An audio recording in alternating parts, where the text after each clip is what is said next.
Hello dear students, today we are discussing about the bacteriological examination of drinking water. आपण मागच्या लेक्चरमध्ये बघितलं with respect to faecal contamination, faecal कोलिफॉर्म्सला आपण कशा प्रकारे आयडेंटिफाय करू शकतो किंवा आपलं वॉटर सॅम्पल जे आपल्याला एक्झामिनेशनसाठी दिलं असेल whether it is contaminated with faecal coliform or not किंवा नॉन फिकल कोलिफॉर्म, जे काय असेल फिकल किंवा नॉन फिकल कोलिफॉर्मपासून आपलं वॉटर कंटॅमिनेशन आहे का किंवा वॉटर आपलं त्याची पोर्टेबिलिटी आपण चेक करण्यासाठी by using faecal indicative organism आपण यूज केली त्या ठिकाणी, त्यानुसार आपण क्लासिफिकेशन केलं वॉटरचं. Apart from that we have to examine water sample with respect to bacteriological quality of your water. Here different methods has been used for the drinking water quality check of your water. आता महत्त्वाचा प्रश्न पडतो की why we are examining bacteriological quality. आपल्याला माहिती आहे वॉटरमध्ये water acts as a transport vehicle of different disease causing organisms. आपण सोबतच्या इंट्रोडक्टरी पार्टमध्येच बघितलं लेक्चरच्या की वेगवेगळ्या प्रकारचे आजार किंवा सरफेस वॉटर थ्रू काही जे डिसीज कॉझिंगचे ऑर्गॅनिझम असतील किंवा वेगवेगळे वॉटर कंटॅमिनेटिंग सोर्सेस ते पण आपण बघितले. डोमेस्टिक वेस्ट, इंडस्ट्रियल वेस्ट किंवा ॲग्रिकल्चरल वेस्ट, कोणत्या प्रकारचं वॉटर आपल्या वॉटर रिझर्वायरमध्ये मिक्सअप होत आहे, त्यासोबत ते सरफेसवरती प्रेझेंट असणारा फिकल कंटॅमिनेंट किंवा फिकल मॅटरसुद्धा पाण्याच्या प्रवाहासोबत आपण ते वाहत जातं. त्याचंच ते acts as a source of contamination of your drinking water. आता त्या आस्पेक्टने आपण जर प्रदूषित पाणी किंवा पोल्युटेड वॉटर जर आपण आपल्या कन्झम्पशनमध्ये यूज करत असू तर त्या ठिकाणी आपल्याला पाण्यावाटे होणारे जे आजार आहेत त्यांचं धोका राहतो. ते आजार जसे की डिसेंट्री आहे, अमिबॅटिक डिसेंट्री आहे, हेपेटायटिस आहे, नंतर पोलिओसारखं इन्फेक्शन आहे, डायरिया आहे, टायफॉइड आहे, हे सर्व जे आजार आहेत ते पाण्या किंवा फिको ओरल रूट थ्रू होणारे आजार आहेत. सांगतो त्याला फिको ओरल रूट या किंवा खाण्यात दूषित अन्न किंवा प्रदूषित पाणी यांच्या माध्यमातून होणारे जे आजार आहेत ते मोठा वाटा आहे प्रदूषित पाण्याचा किंवा दूषित पाण्याचा हे आजार होण्यामध्ये. मग हे आपल्याला टाळता कसे येतील, आपलं आरोग्य आपण चांगल्या प्रकारे कसं मेंटेन ठेवू शकतो आणि दूषित पाण्याचा आपल्या शरीरामध्ये एंट्री होण्यापासून आपण त्यांना कशा प्रकारे अवॉइड करू शकतो त्यासाठी आपण बॅक्टेरियोलॉजिकल क्वालिटी जी आहे वॉटरची आपण एक्झामिन करतो. आता एक्झामिन करत असताना वॉटर क्वालिटी आपण या ठिकाणी 3 वेगवेगळ्या मेथड आपण यूज करतो. पहिली मेथड आहे SPC, यालाच म्हणतो आपण स्टँडर्ड प्लेट काउंट. ठीक आहे, पहिली मेथड की याने आपण प्रायमरी एक्झामिनेशन आपण करू शकतो वॉटरचं. दुसरं आहे MPM किंवा मोस्ट प्रोबेबल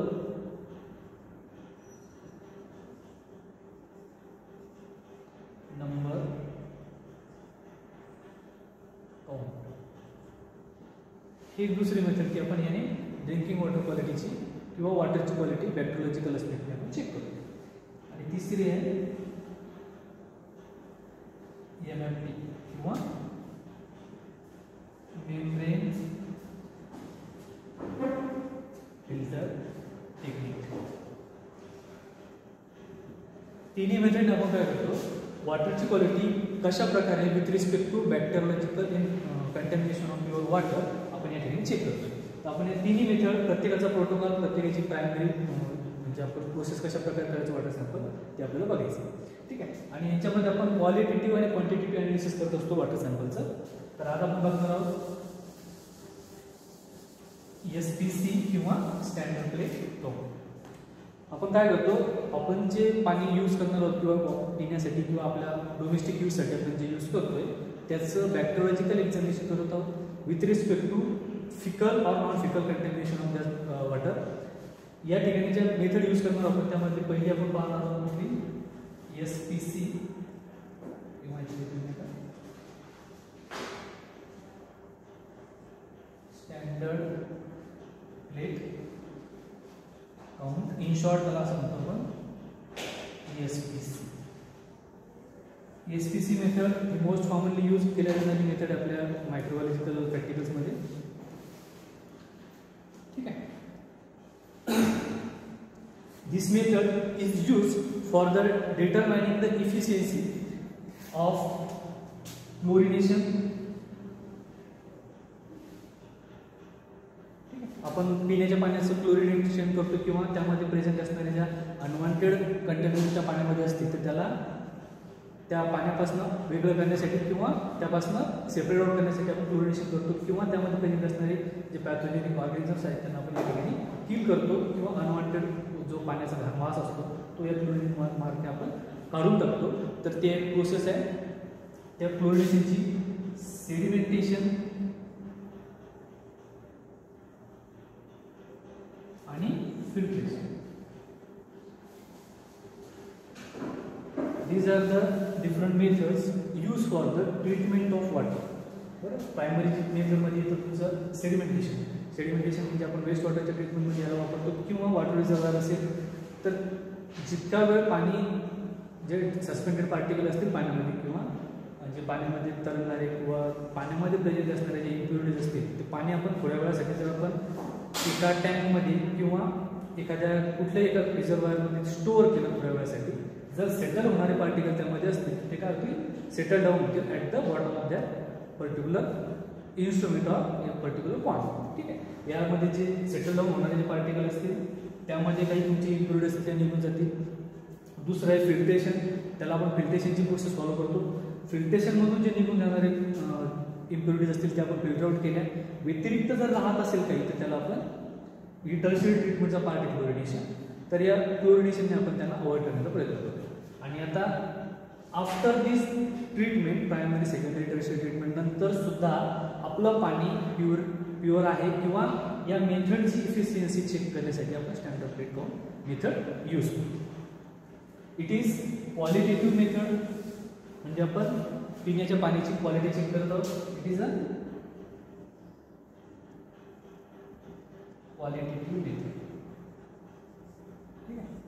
आपण जे पाणी प्रायमरी सेकंडरी ट्रीटमेंट नंतर आपण ज्या प्रोसेस फॉलो केल्या after that we have to check whether that process completely remove the impurities present in the water or different pathogenic organisms present in the water, whether they are completely free from all kind of microorganisms. By these different techniques, apart from that we have to check efficiency of that methods which are sedimentation, filtration and chlorination methods. आपण efficiency या ठिकाणी check करतो. आता या steps बघूया आपण यांना standard plate count मध्ये आपल्याला कशा प्रकारे फॉलो करायचे. या ठिकाणी आपल्याला पहिली मेथड येते किंवा पहिली स्टेप आहे collection of water sample. Collection of water sample. Water sampling process किंवा वॉटर सॅम्पल कसं कलेक्ट करायचं आणि with respect to source of water, जर टॅप वॉटर असेल, रिव्हर वॉटर असेल, वेल वॉटर असेल, ट्यूबवेल वॉटर असेल, ठीक आहे, कुठल्या वॉटर रिझर्वायरचं आपल्याला बॅक्टेरियोलॉजिकल एक्झामिनेशन करायचं आहे त्याच्यावरून आपण आपल्या वॉटर सॅम्पलिंग प्रोसेस आपण पहिल्या लेक्चरला बघितलं, how to collect aseptically water sample from particular reservoir आणि all this conditions, how to collect the water samples from tap water, ground water, well water, tube well water किंवा रिव्हर, याबद्दलचं आपण पूर्ण sample कसं कलेक्ट करायचं, बॉटल कशी असली पाहिजे, त्याचे लेबलिंग कशी करायचे आपण अगोदरच्या सॅम्पलिंग प्रोसेसच्या टेक्निकमध्ये आपण बघितलं. Here we have to collect at least 100 ml of water samples from particular reservoir, की ज्या वॉटर रिझर्वायरचं आपल्याला बॅक्टेरियोलॉजिकल क्वालिटी चेक करायची त्या ठिकाणी मिनिमम 100 ml वॉटर सॅम्पल आपल्याला कलेक्ट करायचं आहे. ठीक आहे. सॅम्पल कलेक्ट करत असताना ते वॉटर सॅम्पल त्या वॉटर बॉडीचं रिप्रेझेंटेटिव्ह वॉटर सॅम्पल असावं अशा प्रकारे आपण ते कलेक्ट करतो, की म्हणजे एकदम सरफेसचं वॉटर नसावं, एकदम बॉटमचं नसावं किंवा रिव्हरचं असेल एकदम काठालागचं पाणी नसावं, मेन जे प्रवाह असेल त्यामधलं आपल्याला पाणी कलेक्ट करायचं. पहिले वॉटर सॅम्पल, वॉटर बॉटल तुमची प्रॉपरली स्टराईल असावी, त्याच्यामध्ये तुम्ही प्रॉपर लेबलिंग केलेलं असावं आणि विदिन जो ड्युरेशन असेल ट्रान्सपोर्टेशनचा त्यामध्ये प्रॉपर प्रिझर्व करून ते वॉटर सॅम्पल लॅबोरेटरीमध्ये कॅरी करायचं आणि त्याच्यानंतर लगेच त्याची तुम्हाला प्रोसेसिंग करायची. After that second step is dilution. We have to carry out your bacteriological examination of your water with respect to standard plate count. आणि हे करत असताना पहिली स्टेप आपण बघितली collection of water sample. Later on we have to dilute that water sample. जे 100 ml water sample which you have collected from particular reservoir, depending on the presence of colony forming unit or CFU count of that particular water sample which you have collected from particular reservoir, depending on we have to dilute that water sample. ठीक आहे. आता या ठिकाणी काय करायचं तुम्हाला, जे आणलेलं वॉटर सॅम्पल आहे त्याचं डायल्युशन करायचं. वॉटर बॉडीचं जर कंटेमिनेशन जास्त असेल तर त्या ठिकाणी काय असेल, मायक्रो ऑर्गॅनिझम त्या पाण्यामध्ये असण्याचं प्रमाण जास्त असू शकते. म्हणून त्या पाण्याचं आपल्याला प्रॉपरली डायल्यूट करणं आवश्यक असते. नाहीतर आपल्याला किती कॉलेज येतील आपल्या प्लेटवरती आपण डिफाईन नाही करू शकत. अनवॉन्टेड खूप सारी ग्रोथ आपल्या प्लेटवरती येऊन जाईल. आपण कुठला ऑर्गॅनिझम आहे, कशा प्रकारचं आहे त्यांना डिफाईन करू शकेल. म्हणून आपण याला डायल्यूट करायचं. डायल्यूट करत असताना 1:10, 1:100, 1:1000, 1:10,000, 1:1,00,000 अशा प्रकारे with respect to water sample तुमच्या वॉटर सॅम्पलमध्ये नंबर ऑफ प्रॉबेबल मायक्रोऑर्गॅनिझम्स किती आहेत त्याच्यावरून तुम्ही डायल्युशन करू शकता. सपोज एखादं सॅम्पल तुम्ही घेतलं आणि त्या सॅम्पलला डायरेक्टली इनोक्युलेट केलं प्लेटवरती, त्या ठिकाणी जर प्रॉबेबली 1 किंवा 2 कॉलनीज जर मायक्रोऑर्गॅनिझमच्या आल्या तर तुम्हाला डायल्युशन करण्याची गरज नाही. तर त्याच ठिकाणी नंबर ऑफ मायक्रोऑर्गॅनिझम्सच्या कॉलनी त्या प्लेटवरती जर आले की ज्यामुळे तुम्ही काउंटच करू शकत नाही किंवा ते वेल सेपरेटेड नाही एकमेकापासून, तर तेव्हा तुम्हाला त्या सॅम्पलचं डायल्युशन करणं मस्ट असतं. किंवा we have to count that particular number of organisms which are present in the water sample, त्या हिशोबाने आपल्याला डायल्युशन करायचं. ठीक आहे. डायल्युशन केल्यानंतर तिसरी मेथड आहे तुमची इनॉक्युलेशन. ज्या सॅम्पलचं तुम्ही डायल्युशन केले, वॉटर सॅम्पल कलेक्ट केलं, डायल्यूट केल्यानंतर त्यांचं प्लेटिंग करायचं. किंवा आपण स्टँडर्ड प्लेट काउंट करतोय म्हणून यांना इथे आपल्याला प्लेटवरती न्यूट्रन टाकायचं, प्लेटवरती त्याला इनॉक्युलेट करायचं. न्यूट्रन मीडिया जो यूज करणार तुम्ही त्याच्यावर तुम्हाला इनॉक्युलेशन करायचं. काय करणार तुम्ही, विथ रिस्पेक्ट टू डायल्युशन प्रत्येक डायल्युशनसाठी सेपरेट प्लेट किंवा न्यूट्रिएंट आकारची प्लेट तुम्ही त्या ठिकाणी यूज करणार. प्रत्येक डायल्युशनमध्ये एक सॅम्पल तुम्ही त्या प्लेटवरती रिस्पेक्टिव्ह प्लेटवरती इनॉक्युलेट करणार. आणि after 24 hours of incubation we have to observe that number of colony forming unit किंवा number of micro organisms which are present representative of that particular dilution tube किंवा त्या ट्यूबमध्ये असणारे नंबर ऑफ मायक्रो ऑर्गॅनिझम्स किती आहेत ते तुम्ही त्या ठिकाणी काउंट करू शकतो. त्या ठिकाणी आपण बघूया कशा प्रकारे तुम्हाला टेक्निक वापरायची. Suppose we have water sample which have been collected from particular reservoir. Then we have a water sample. Now here we have to dilute. Second step of this, dilute the particular sample. Here this tube containing 9 ml of saline sample. प्रत्येक tube मध्ये अशा आपण आपल्याला ज्या प्रकारे dilution करायचे त्या प्रकारे आपण तेवढे ट्यूब देऊ शकतो.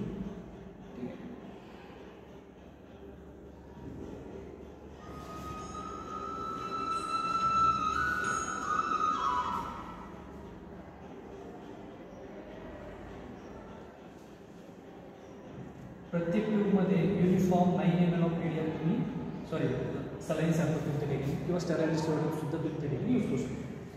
Suppose your water sample is mostly contaminated and probably content above 300 CFU unit in this particular water sample. So we have to dilute this water sample into 1:1 lakh dilution factor.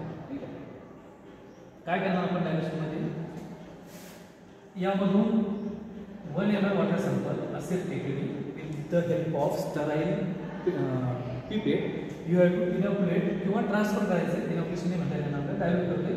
1 ml water sample which have been collected from particular reservoir, we have to transfer into first tube which contain 9 ml of saline solution. ठीक आहे. या कुठल्या प्रकारचा media नसणार नाही, फक्त saline solution आहे, distil water किंवा स्टेराइल वॉटर तुमचं. त्या ठिकाणी जेव्हा ट्रान्सफर करा 1 ml, या ट्यूबचं डायल्युशन होते 1:10 because this tube contain 9 ml of saline solution and 1 ml from particular water sample you have to transfer it. Total volume becomes 10 ml and that dilution of that particular tube, that is first tube, becomes 1:10 dilution. After that, here before transferring 1 ml of water sample from particular water sample, you have to properly mix the water sample so that representative microflora of that particular sample can be transferred through 1 ml of that particular water sample to the first dilution tube. After that, 1 ml water sample from first tube, that is 1:10 dilution, is transferred to again second tube, which containing again 9 ml of saline solution, and your dilution becomes 1:100. Okay. After that, here is again third tube from second tube, that is 1:100 dilution tube. We have to transfer 1 ml of sample aseptically with the help of sterile pipette to third tube, and the dilution becomes 1:1/3. Okay. After that, again here we have to transfer 1 ml of water sample to next tube, and dilution becomes 1:10,000, and respectively 1 ml of water sample from both tube we have transferred in the next tube, and dilution becomes 1:1 lakh. Depending upon the quality of your probable count of microorganisms present in your water sample, we have to dilute your water sample by transferring aseptically to freshly prepared saline solution sample. ठीक आहे, aseptically आपण यांना distribute केले. आता after that, from this tube we can transfer the particular water sample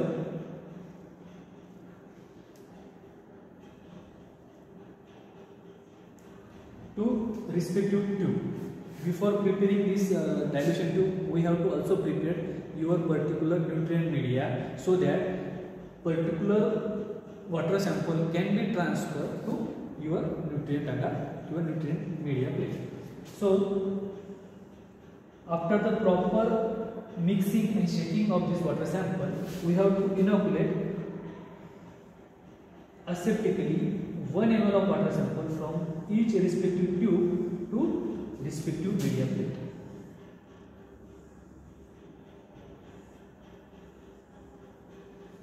Here 1 ml from 1:10 dilution tube we have to inoculate 1 ml of water sample, आणि method तुम्ही follow कराल या ठिकाणी पोअर प्लेट मेथड किंवा spread plate method. ठीक आहे, pour plate किंवा आपल्या ज्या प्युअर कल्चर सॅम्पल आयसोलेशनच्या मेथड आहेत तुमच्या स्ट्रिक्ट प्लेट पहिली, पोअर प्लेट आणि तिसरी आहे spread plate. Probably pour plate किंवा स्प्रेड प्लेट मेथड तुम्ही या ठिकाणी यूज करू शकता, because we have to transfer 1 ml of water sample, आणि स्ट्रिक्ट प्लेट मेथडमध्ये तुम्ही वायर लूपच्या याने 1 ml वॉटर सॅम्पल तुम्ही ट्रान्सफर करू शकत नाही. त्यामुळे तुम्हाला पोअर प्लेट किंवा स्प्रेड प्लेट मेथड यूज करायची. या ठिकाणी जर तुम्ही पोअर प्लेट मेथड यूज करत असाल तर बिफोर इनॉक्युलेशन किंवा transferring your sterile media on to plate, you have to add 1 ml ऑफ water from particular respective dilution to sterile petri plate at the center, and about nutrient agar media की जो तुम्ही 40 ते 42 degree पर्यंत जो cool केला आहे तो मीडिया याच्यावर तुम्हाला वरून इनॉक्युलेट करायचा आहे किंवा ट्रान्सफर करायचा आहे, so that vegetative cells which are present in the water samples doesn't kill by the heat or that temperature of your media. 42 ते 40-42 टेम्परेचरचा मीडिया तुम्ही कूलिंग केल्यानंतर तुम्हाला मीडिया ट्रान्सफर करायचा आहे. जर डायरेक्टली बॉईल केलेला मीडिया जर तुम्ही पोर केला तर या वॉटर सॅम्पलमध्ये प्रेझेंट असणारे वॉटर सॅम्पल मायक्रोऑर्गॅनिझम काय होतील, किल होतील. त्यामुळे आपल्याला कुठल्याही प्रकारची ग्रोथ मिळणार नाही. त्यामुळे आपला जो एक्सपेरिमेंट आहे तो फेल जाईल किंवा आपल्याला प्रॉपर त्याची क्वालिटी एक्झामिन करता येणार नाही. म्हणून मीडिया जो आपण प्रॉपरली स्टॅलाइज केला आहे त्याला 40 ते 41-42 डिग्री टेम्परेचरपर्यंत आपण पोर करायचं. 40च्या खाली जर केलं तर लगेच तो मीडिया तुमच्या फ्लास्कमध्ये सॉलिडिफाय होऊन जाईल. म्हणून ते सॉलिडिफाय व्हायच्या आत तुम्हाला याच्यावरती ट्रान्सफर करायचं. पहिली मेथड. दुसरी जर स्प्रेड मेथड करत असाल तर अगोदर मीडिया प्रिपेअर केलेला असेल तुम्ही लॉन त्याचा, आणि त्याच्यावरती at the centre we have to add 1 ml of water sample in the help of sterile pipette and with the help of bent glass rod तुम्हाला काय करायचं आहे, हा बेंट ग्लास रॉड याला स्प्रेड करायचं आहे. असं बोल की जेणेकरून तुमचं वॉटर सॅम्पल पूर्ण प्लेटवरती स्प्रेड होत जाईल युनिफॉर्म. पहिल्या वॉटर सॅम्पलमधून तुम्ही 1:10 या प्लेटला तुम्ही नाव द्याल. 1:10 डायरेक्शनचं प्लेट आहे तुम्ही त्याला इक्वेट केली. सिमिलरली 1:100,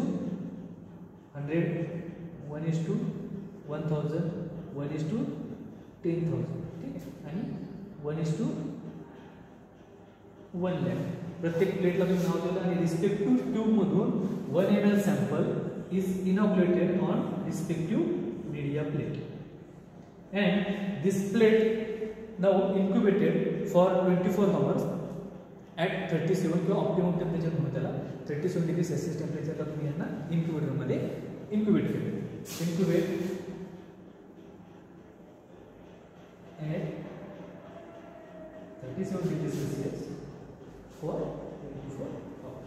या प्लेटला तुम्ही 24 आवर्ससाठी इन्क्युबेट केलं. What happen after the completion of incubation time you have to examine this plate for the growth of particular type of or different types of microorganisms. What happen if your water sample contains most different types of microorganisms which present in the water sample. पहिल्या dilution मध्ये probability असू शकते या ठिकाणी भरपूर प्रकारच्या colony या ठिकाणी तुम्हाला मिळू शकतात किंवा ज्या तुम्ही काउंट सुद्धा करू शकणार नाही एवढ्या ऑर्गॅनिझमच्या कॉलनी तुम्हाला मिळते. ठीक आहे, किंवा वेल डिफरन्शिएटेड ग्रोथ सुद्धा या प्लेटमध्ये तुम्हाला मिळणार पहिल्या याच्यामध्ये, कारण बिकॉज ओनली 1:10 डायल्युशन या ठिकाणी आहे. अपार्ट फ्रॉम दॅट 1:100 मध्ये तुम्हाला कॉलनी मिळतील, बट प्रोबॅबली डिफरन्शिएटिंग नसतील किंवा काउंटेबल नसतील.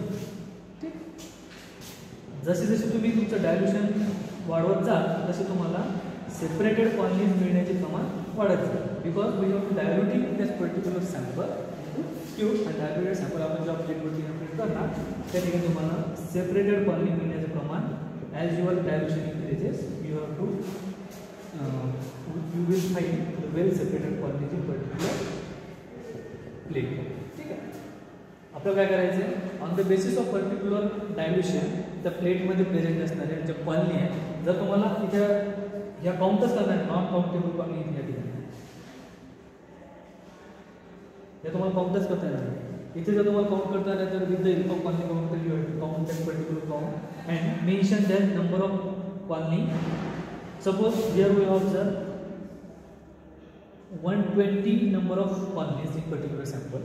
In this next dilution we have observed 100 number of colonies. Here we observe 90 or 80 number of colonies, and here we observe only 50 number of colonies. Dilution जसं जसं आपण वाढवत जाऊ तसं कॉलनी फॉर्मिंग युनिट किंवा बॅक्टेरियोलॉजिकल कॉलनी ज्या प्लेटवरती येणार आहेत त्यांना कमी कमी होण्याचं प्रमाण वाढत जाईल, कारण because we are diluting that water sample. हळूहळू प्रमाण त्या ठिकाणी कमी होत जाईल आणि या काउंट केलेल्या colony with respect to dilution आपण एक चार्ट तयार करून त्याच्यावरती मेन्शन आउट करणार. आता तुम्ही घेतलं 1:10 डायल्युशन कॉलनी लिहिणार 1:100, 1:1000, 1:10,000, 1:1. इथे तुम्हाला कॉलनी मिळाल्या अनकाउंटेबल इथे लिहिले तुम्ही 100, इथे लिहिले 120, इथे लिहिले 100, इथे लिहिले 80 आणि इथे लिहिले ओनली 50. हा तुमचा चार्ट तयार झाला SPC साठीचा. तुम्हाला ज्या सॅम्पलमध्ये किती कॉलनीज मिळाल्या त्याचा तुम्ही चार्ट केला, त्याला तुम्ही ऑब्झर्वेशन टेबल म्हणा. On the basis of observation table you have to count किंवा एक फॉर्म्युला यूज करायचा आहे ज्याच्यावरून तुम्ही SPC count of that particular water sample can be calculated. Calculation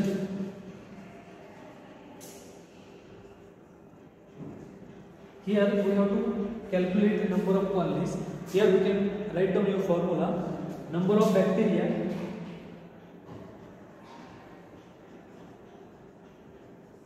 per ml of water sample. Which water sample 1 ml, which is transferred from particular water sample to the dilution tube, and again which has been transferred. 1 ml is transfer आपण या ठिकाणी करत आहोत प्रत्येक ठिकाणी, म्हणून number of bacteria per ml of water sample into reciprocal of 1 your dilution factor. जर समजा तुमचं 1:10 डायल्युशन असेल, या डायल्युशनमध्ये अनकाउंटेबल कोणी तुम्हाला मिळाला तर याला तुम्ही काउंट करणार नाही. 1:100 डायल्युशनमध्ये तुम्हाला 120 कॉलेज मिळाल्या तर त्या ठिकाणी 120 इंटू 1:100 या ठिकाणी तुम्ही या प्रकारे कॅल्क्युलेशन करून त्या डायल्युशनचं किंवा स्टँडर्ड रेट करू शकता. Suppose you have observed 32 number of colonies in particular water sample, and that water sample is 1:10,000. So into 1:10,000, so your standard rate count becomes 32,000 of colony are present, your number of bacteria are present in your particular water samples. याच्यावरून तुम्ही standard rate count water सॅम्पलचं करू शकता. या ठिकाणी सरळ जेवढं dilution वाढत जाईल त्या ठिकाणी तुम्हाला नंबर ऑफ कॉलनी मिळण्याचं प्रमाण हळूहळू कमी होत जाईल, कारण तुम्हाला प्युअर फॉर्मच्या किंवा वेल सेपरेटेड कॉलनी डायल्युशन फॅक्टरवरच्या तुमच्या डिपेंड असतात. आणि depending upon the water sample which you have collected from particular water reservoir, जर फ्रेश वॉटर सॅम्पल असेल तर त्या ठिकाणी तुम्हाला कॉलनीच मिळणार नाही. त्या ठिकाणी समजा तुम्ही घरामध्ये वापरल्या जाणारे जे हे असतात वॉटर प्युरिफायर, त्याचं वॉटर सॅम्पल जर घेतलं तर तुम्हाला कॉलनी मिळण्याचं प्रमाण त्याच ठिकाणी नगण्यच असायला पाहिजे. पण एखादी प्रॉबेबली राहू शकते, एखाद्या वेळेस प्रॉपर इंटेंडिंग हँडलिंग जर नसेल तुमची नसेल त्या ठिकाणी नंबर ऑफ कॉलनी मिळू शकतात. त्याच ठिकाणी नंबर ऑफ कॉलनी मिळण्याचं प्रमाण तुम्हाला रिव्हर जास्त असेल, बोरवेलचं जर पाणी घेतलं तुम्ही तर त्या ठिकाणी प्रमाण अजून यापेक्षा कमी होऊन जाईल. Depending upon the water reservoir तुम्हाला कॉलनी मिळण्याचं प्रमाण किंवा बॅक्टेरियोलॉजिकल क्वालिटी त्या वॉटरची रिझर्वायरवरती डिपेंड करेल. ठीक आहे. It is a basic method which can be use for the determining the quality of water as well as milk sample as well as different bacteriological aspect ने या मेथडला आपण फॉलो करतो. मिल्क सॅम्पल असेल किंवा एखादं फूड असेल तर त्याचे आपण with the help of standard rate count आपण त्यांची बॅक्टेरियोलॉजिकल क्वालिटी डिटरमाइन करू शकतो. It is all about standard rate count which can be use for the qualitative analysis of your water by means of bacteriological quality of your particular water sample. After that, here we have to discuss about the MPN method, most probable number we will discuss in next lecture.